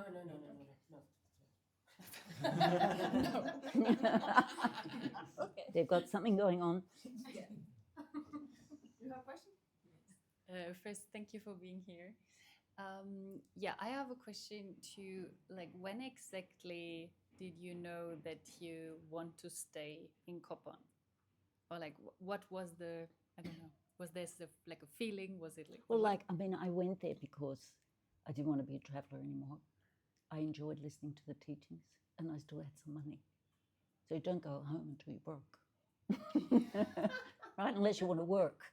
I didn't want to work. Huh? I mean, I think there were times in the monastery where I worked 10 times harder than I've ever worked in a job. So it wasn't if I just kind of sat around all the time. I sit around a lot of the time, but sometimes, yeah. And actually, I mean, the teachings really touched me. It probably in a way that I can't really describe, but I remember the course with karma. There were some old students there, and some of them said to me, "Why are you always happy?" Like it was a fault, you know? But no, I really enjoyed. And so, of course, when the suggestion came that I could stay there and help, it was like, well, I don't have to be a backpacker anymore, and I don't have to go back to work. Someone's asked me to do something, I'm happy to stay. It just kind of came at the right time. I don't think I thought so much about it. Just turned up at the right time. Someone says, "Can you do this?" and it suits. You just say, okay. And I thought, well, I've been traveling for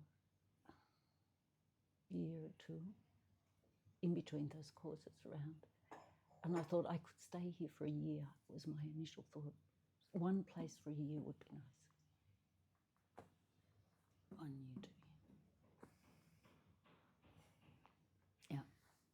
Okay. And maybe because I see this, I did like several courses in Kopan now in the last year, 4, I think. Are you coursed out? No, the thing is, I could not do enough. So sometimes I'm not sure if it's like good that I always go back, because maybe I should practice a bit outside. And because, yeah, I think for me, maybe I found kind of a little bit perfect place and also like a, not perfect me, but like a nice version of myself, which I really like. Good. And yeah, but then sometimes I think that I'm not sure if it's not another like quite strong attachment I have, and also like a little bit escape of being confronted with the outside world. So what because it's just 1 year and I did 3 like of the small courses and the November course, so I spent quite a lot of time there, and I have to hold myself really back to not jump in every course which is happening. You're like one girl I talked to the other day who's in Kopan. She said, "I'd like to do a course, but I don't know how I would leave." She had fear of leaving and she hadn't even stayed. It was quite funny. Anyway, no, I think it's okay. Dharma is Dharma, the teachings of the Buddha, they inspire your mind. Then meditators, scholars, geshis, whatever, years and years and years, they still, it's like it mentions in the teachings, there is always, it's a good sign to have a thirst for Dharma. It's not bad because it benefits you. You can be as thirsty as you like. And then somewhere in there, if you meet someone who's a teacher for you, you can take some advice. Good for me to stay or go. When I was in Kopan till 93, I left because actually I'd become so attached to the place, and especially to the abbot. He helped me so much. So as well as having respect and devotion, I had attachment. And then Rinpoche sent me to New Zealand to do retreat. And then during that retreat, I could see more clearly my attachments, mixed up with the devotion and the faith and the inspiration and whatever. And then when I went back to Kopan, I remember I said to myself, right, after a year, you should check with one of your teachers, should you stay here or go somewhere else, not to become attached, right? And I remember I asked Lamlunda one year, should I stay or go? He said, well, the mind is the same wherever you go, so just stay where you are. But I get your point. Yeah, then when you really think it's too cozy, it's too easy, too comfortable, and go out and see. Is it helping my mind develop?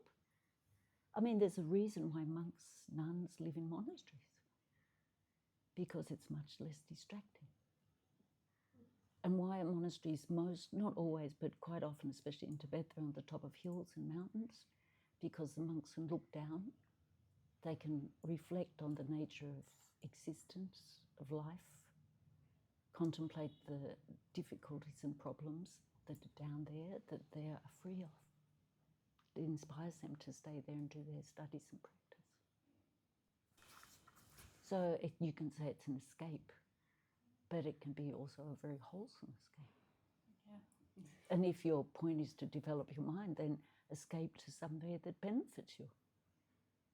And if the mind is really benefited by that, then you can live anywhere.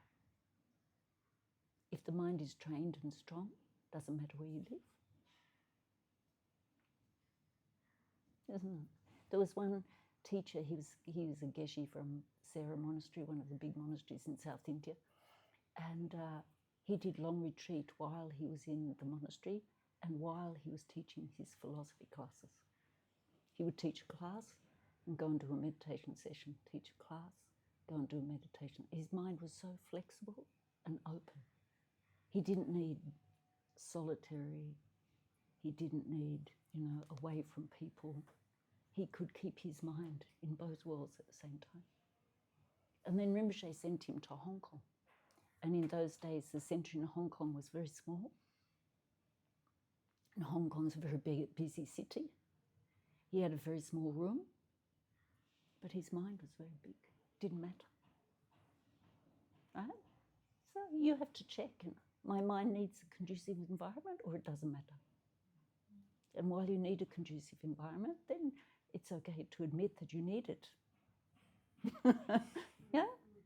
I mean, what's that expression? Why bash your head against a wall? Yeah? You don't need it. Yeah? I think it's okay. Yeah. Thank you. So Josh has a question online.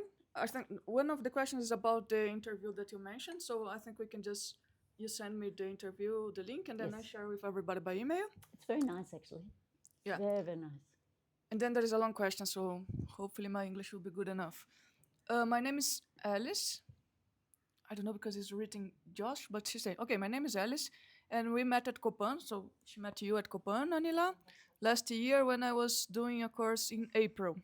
So lovely to hear you speak again.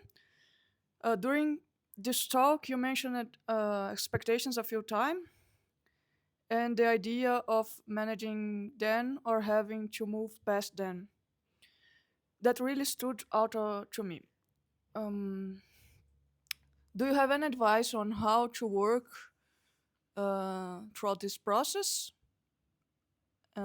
It's something I find hard and often affects my ability to accept life or my experiences as they are. Thank you so much for your time today. So this is about managing expectations. Yeah. Yeah? Yeah. And yeah.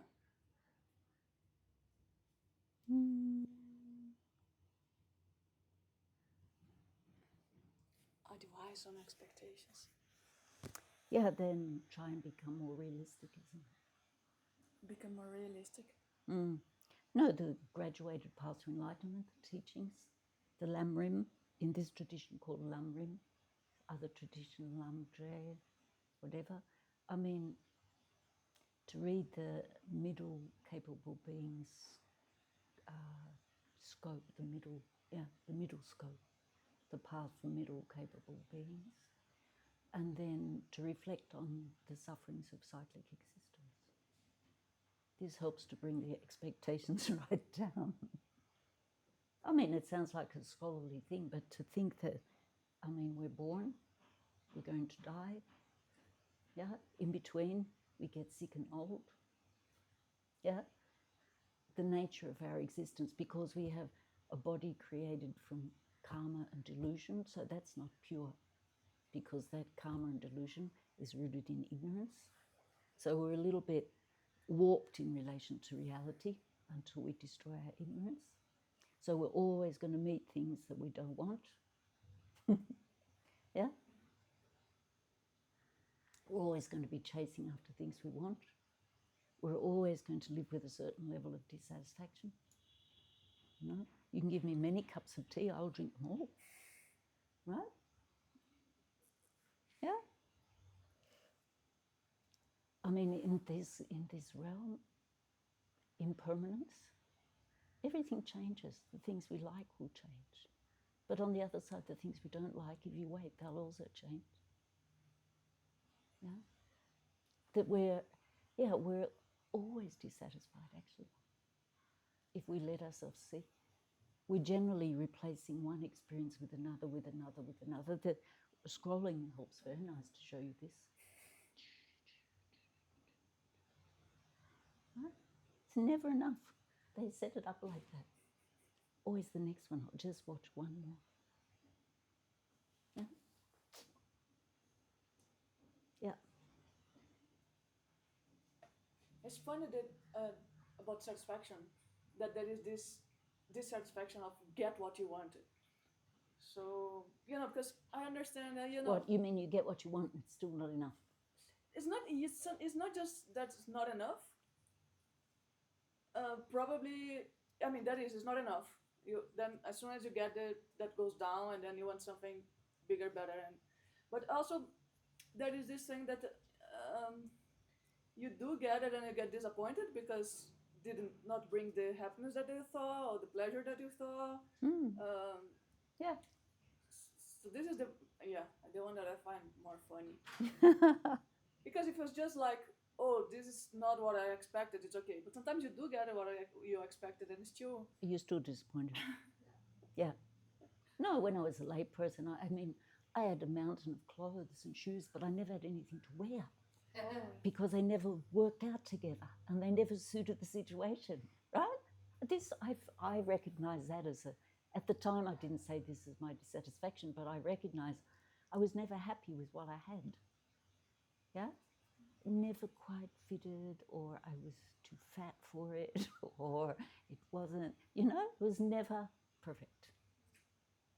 I'm wondering if developing gratitude as a basic state of appreciation of gratitude for what you do have, yes, is an antidote. As a counter to dissatisfaction of wanting all the time, by having gratitude and realizing the abundance, especially as Westerners, that we have by the nature of our existence. Yes. Giving us gratitude is a counter. Yes, but I think even before that, it's like you have to realize the problem before you can give it a solution.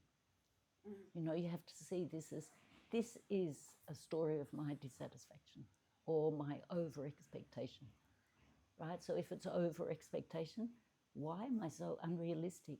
If I take the example of my old relationships, these are ordinary beings like myself. How can I expect perfection? I mean, this is my problem, but I never saw it like that. I always saw it as that problem over there, right? So first you have to see your problem. Now I have to accept imperfection. I have to be happy with what I've got or however they act or whoever they are. Yes. Gratitude, yes. Very good. Yeah, no, if you live with gratitude, then of course you can have contentment, you can have satisfaction. Yeah. It's good. But this is seems to me more like an antidote to expectations. But how, when you are a person that you are already in a flow that you have lots of expectations, how do you deal with that? I think it's more her question, Well, try and understand the reality. Is it realistic or not? Am I expecting, am I expecting the universe from an atom? Yeah, because expectation is like that. I want all. But it's only an atom. It can only give this much. Try and look at the reality. your relationship with that reality, what your mind's projecting. Does everyone see it like that? It's my own trip. Analyze it. I think His Holiness said once, sitting with your eyes closed doesn't necessarily give you a peaceful mind, but if you use this clever brain and analyze, investigate, this is more useful to contribute to your peace of mind. Analyze and investigate. What is the reality? Am I realistic in expecting all of this or not? Does everyone else have this expectation that I have? I mean, really analyze and investigate. Use your smart brain to try and get the reality.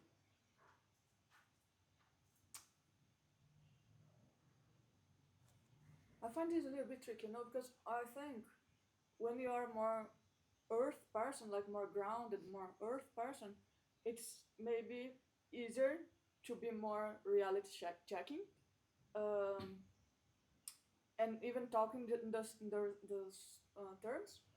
But I cannot even do this exercise to put myself in other people's shoes, in a sense of, if you are a person that's more emotional and you see reality through this lens of your emotion, even the way that you look to do the reality check, it's passing through your emotions, so you will never, you know what I mean? I'm trying, yeah.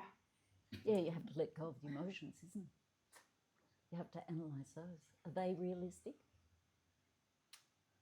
I don't think they are realistic, but I think the person that is inside of that, is difficult to see that's not realistic, Then you look at the person. Who is the person who is emotional? Who is that person? Where is that person? Can I find that person? Come out and talk to me. In the brain? I mean, just looking diminishes the power of that I, that ego, that I grasping, whatever you want to call it, right? You look for it. Talk to me, come out, show yourself. Let's discuss this.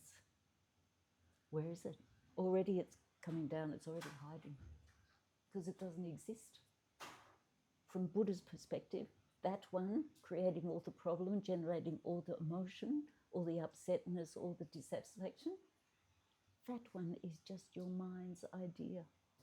Mind's idea. You made it up. That's how it exists. And you believe it. One is you made it up, but the most difficult part is you believe it. Stop believing it.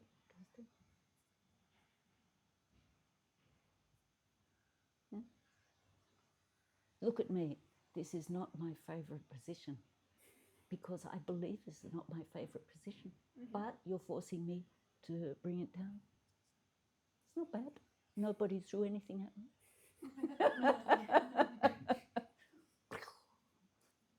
See, I mean, that one that really believes I exist that way. Analyze, look for it, talk to it. It's not like that at all. That's why we stay cycling in life, death, because we believe in that. Yeah, true. Then I think that in the moment that you create the expectation, you believe that that thing is realistic, right? Yeah. So in the moment I create the expectation that I can learn English in 1 year and become fluent in 1 year, my expectations seem like, oh, it's feasible, like it's doable. Yeah. Then? Yeah, then took 6 years. It's like, it's still not good. But it's good enough. But the moment that you do that you create expectation looks like realistic. You believe that's realistic, and then it's tricky, Then your experience shows you. That's why I think Zongzi Jamin Khyentse Rinpoche says one of the greatest experiences, which even all the monks should have, is to have an emotional relationship with someone who dumps you. Yeah. Because then you see your reality crashes. And this is so useful. It's painful, but in terms of understanding your mind and developing yourself and finding happiness inside, it's good to have some crashing experiences because that's what changes you. Sweet, nice biscuits and tea doesn't bring about the change. It's nice. I can enjoy it. True, but we need to do the job, no? Because it's Yeah. also very easy that just somebody dump me and I say, oh, it's their fault, you know? They are not nice. They have no reason to Yeah, do that. that's They're the not fault. fair. Yeah, this is what most, I think, Yeah. mostly we are This doing, is you know? my fault. Yeah. Yeah, then you find out something about yourself. And you find out this much about yourself, fantastic. Just a little bit you find out about yourself, fantastic. So is it always my fault? That's the concept. This was a trick. Okay, say it again with the microphone. It was such Yes. a tricky one. Give the microphone to her. No, all our problems are your fault. Sorry, all of All of our problems are Yeah. your fault. all of your problems are my fault. No. Yeah, but okay, in the concept of somebody dumping you and it crushes you, right? You can take some responsibility of you definitely did something that maybe triggered that. I don't know, maybe. Yeah. But also the person might just be horrible. So how is that? So how did you like them in the first place if they're horrible? No, don't you feel like sometimes people don't show their true selves Of initially? course. Yeah, Like- but in the end, it comes back to our perception of them. Huh. If we could see them the way they really are from the beginning, we wouldn't have got carried away with them. Yes, but maybe we needed that to Yeah, understand exactly. ourselves. Yeah. Also. Yeah. No, the one who dumped me, the most emotionally dumping, he actually had another relationship going at the same time. Mhm. But I didn't know. Right? So how is that your fault? That actually I also had a relationship going with someone. And actually that relationship I look at now and I think it's was really some kind of blessing. I liked this person because he was kind of quirky, if you know that word.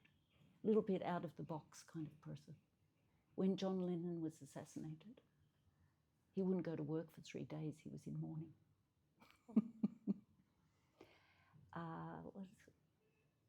He was doing some chemical research and he phoned me up one day and he said, I just blew up all the test tubes in the laboratory, so I'm coming up for the weekend.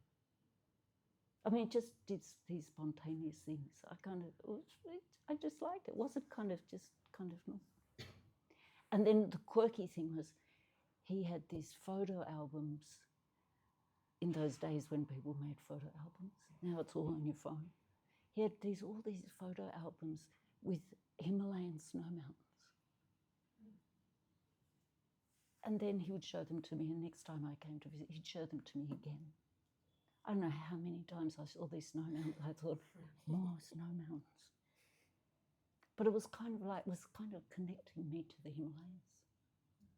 In retrospect, yeah, there was some kind of connection made there. I don't know, purposeful or not, but when I look at it now, I think it's kind of interesting. This quirky guy that I fell for was actually connecting me to this place. Yeah.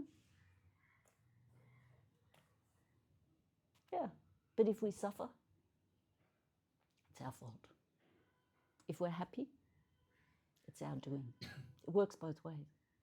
You created the chorus for your success, yeah, from your freedom from Syria. You created the chorus. You were born there, but you didn't stay there. Sorry, actually, it's not her. She doesn't create anything regarding to Syria.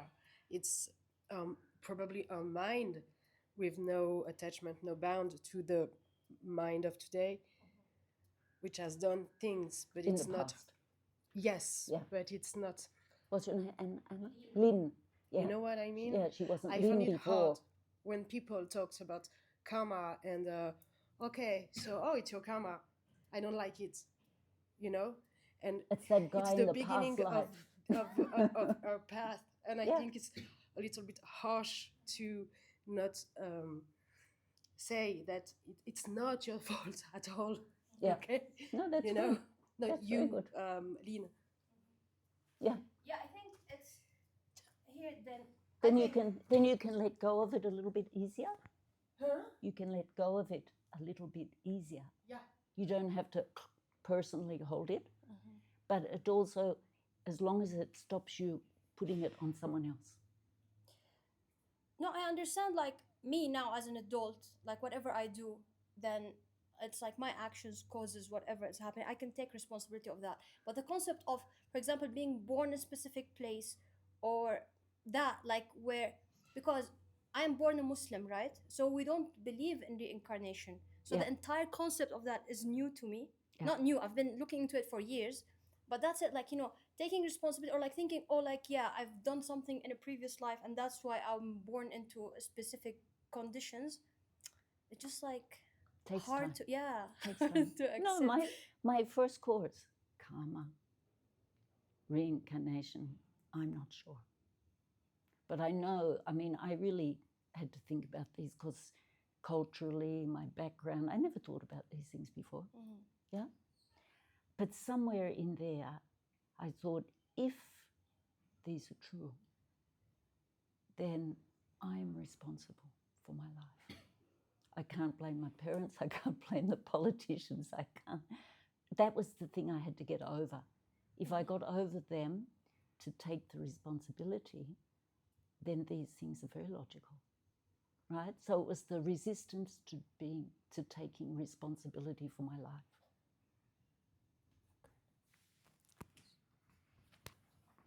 And just to add something I remember from Lama Yeshe about having attachment, he said not all attachment is bad.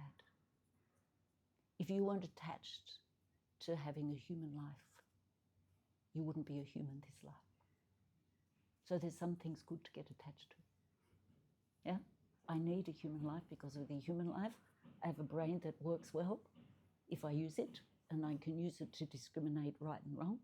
And as long as I can discriminate right and wrong, I can go forward instead of backwards. No discrimination, then you just roll along with the habit. If you have discrimination in a mind that's sharp, you can make the mind sharper and sharper and sharper and sharper so that you can see through the expectations and say, that's just my expectation, but it's not true. Then you can go forward instead of backwards. Yeah. So human life is good to be attached to for good reason. Yeah, something. I think with the thing like it's the own fault, I like it a little bit to make a picture out of it a little bit. And I think there's something like a first and a second arrow. I think I'll read it also somewhere. Is like you probably cannot like stop the first arrow of hitting you, like the person who hurts you, kind of. But like the second arrow is like how you actually deal with it. So do you choose to suffer because the person like hit me with something, or do you choose like to let it go and kind of not let yourself choose another direction, like be still happy because of something? I think this is a little bit the thing, and also about relationships. If of course this guy might be like a kind of bad person because he's also suffering of things, so he's like putting it on other people, but like still the just the thought, like what is a lack in me, or what is in myself that I keep choosing people like this. Like that's like I saw this in my whole life. Like I was like finding myself always with like emotional unavailable man, for example, and then I'm just a little bit looking backwards. Okay, where does it come from? Like why do I choose these people? Because the moment you get attached to them, it's very hard to see it, but like later on you can see like a little pattern, and then like starting working on this and seeing like, yeah, this person might be like this and this, but it's still me like always choosing these people again, even if I'm not consciously knowing I'm choosing, but there's something in myself choosing them. So and then working on this, and this is more the thing where I think like where I say it's my responsibility and my fault, even if in the situation itself, of course the person in the opposite side has his role, but like I'm getting myself into the situation again and again. So that's a little bit how I try to Yeah, it's a think. good analysis. I found it a little bit more difficult with the countries. I mean, I'm out of a very privileged country, so we don't have to worry about a lot of things, maybe mental things, but at least not physical things. So there I find it a little bit more difficult. Of course, I understood the concept of karma now and I can make it, but like still sometimes, yeah, it's like, of course, they maybe can choose, not all of them maybe can. And of course, to accept that maybe that it's all like the cycle of life and the karma and stuff. But it's like still this part. Also now, of course, when I hear Syria or like, I don't know, other countries like Iran, for example, I have a lot of friends there. It's like sometimes it's very hard and there's just something in me who wants to, I don't know, change the situation and help and like free them of the suffering. But like, yeah, of course, it's very limited. I think this lady who did the retreat interview, she said, even after all these years, you still have aversion to some people. And then she said, then the job is to look what you don't like in that person, find it in yourself. So when you find the habit repeating, then what is it inside? So you're doing that kind of analysis, isn't it? But I mean, like from when you started, kind of the arrow comes, what do you do with the arrow? Then first you have to be careful not to retaliate in the same taste as the arrow. You know, someone shouts at you, shout back, right? So first you have to not retaliate in a negative way. So you have to check that the mind is even and stable. Then you decide if it's worth to say something or do something. And many times the solution is to do nothing. Just let it pass. One more negative finished. Isn't it? You don't always have to act on things. I saw that many times with Lama Zopa Rinpoche. People would say things, do things, complain, criticize. Rinpoche would just sit there. Whereas we would feel we had to respond. He would just let them express.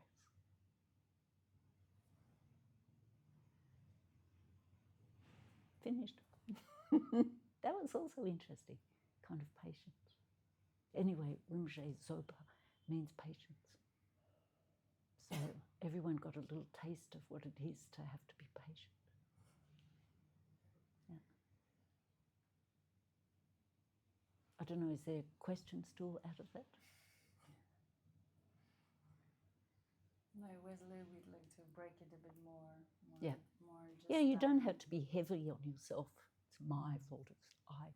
I Right? was just wondering because I did not know that it's my fault. Yeah. No, I mean, for my actions, yes, but like I did not expect that. Like everything, as she said, I also attract the same kind of people, the emotionally unavailable. It's kind of interesting, isn't it? Yeah, this is actually I learned about myself after Yes. the pattern Yes. got repetitive. I was like, how on earth do I keep on like exactly the same persona, different shape of a human?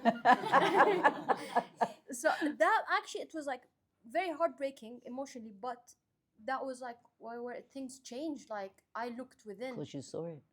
like Yeah. yeah. Your wisdom. Yeah. No, if your wisdom shows you something, you can't deny it. People can tell you blah, blah, blah, blah, blah. When your own wisdom shows you something, it's the best. Yeah. That comes from analyzing, checking, investigating. Yeah. Then you see it. Yeah, if you don't see it, it keeps on going. Does that apply to everything in life? I think Like, is generally, everything- it's like- without giving yourself a hard time, beating yourself out, saying how bad I am, don't go there. Every time you see something negative, see something positive. Yeah, I'm a nutcase for this, but actually I do this part quite well. You know, you have to balance. You have to become a sane person, not an insane person, right? The point is to become better, isn't it? Yeah. Yeah, balance it. Many times when the teachings on karma, they always, well, they don't always, but they often investigate the negative aspects because we need to see them to change. But we also have to balance the negative and the positive to keep just mental sanity, isn't it? Otherwise you go around deciding you're a miserable, horrible person. And that doesn't serve any purpose. Mm-hmm. You can look and say, this I messed up on, so I'll try to do better next time. A bit lighter, bit. Like the monks in the monastery, they would tell me when there was like a general assembly and the disciplinarian wanted to remind them of some things they weren't doing properly. And they say, yeah, we heard this before, we heard this many times. We just kind of go, you know, they hear it, but they don't carry it around, you know, like, yeah. Do you think Westerners maybe idealistically think about compassion as something that goes outward but don't develop self-compassion? Sometimes, yes. Yeah. What is, and anyway, self-compassion is an interesting topic. When we're being kind to ourselves, are we really being kind? It's like an open-ended question. You know, sometimes we're just kind of creating the cause for more suffering. But sometimes, yeah, I mean, you have to know how to be kind to yourself. Not get attached to a concept, a negative concept of yourself and repeating it over and over, but having a compassionate awareness rather than a negative awareness, of course. maybe. Yeah, yeah, very good.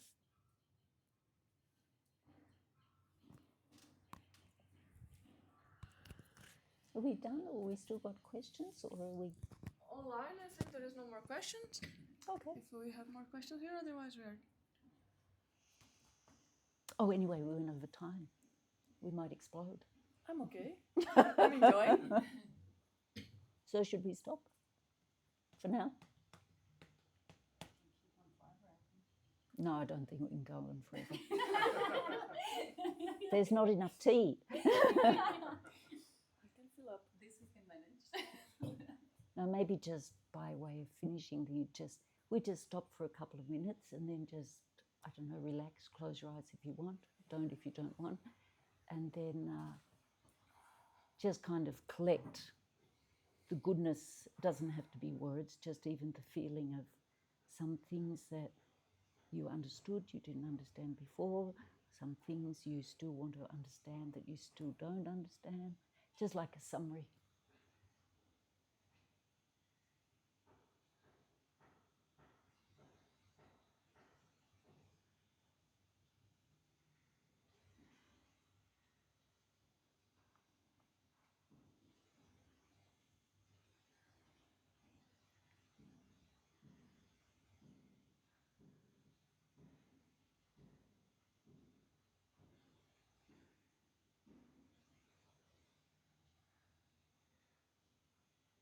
And then just slowly, so that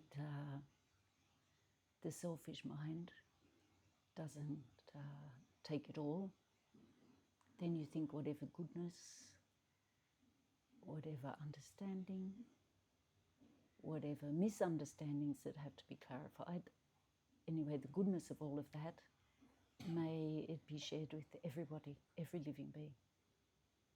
May every living being become more aware, become more kind, become more wise,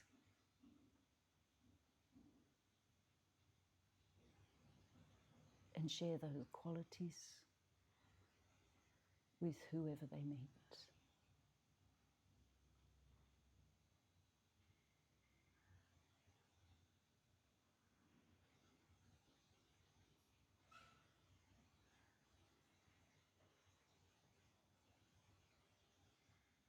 And even though we have an idea of ourselves,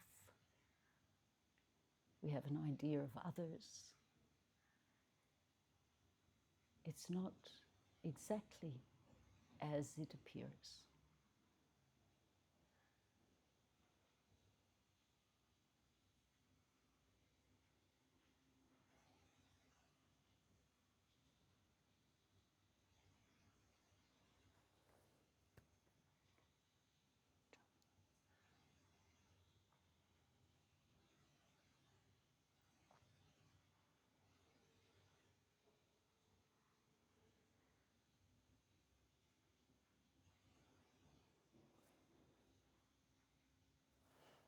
Okay. Thank you very, very much. Thank you. Patience, kindness. Thank you very much, Anila, to be accepting my invitation again and again. She's working on it already. Thank you very much, people, to be here and for your questions. Thank you, people online. I'm really happy to see you there. Yeah, and I hope to see you next time. Thank you online. Goodbye, good morning, good night. Bye-bye. Have tea. I'm closing.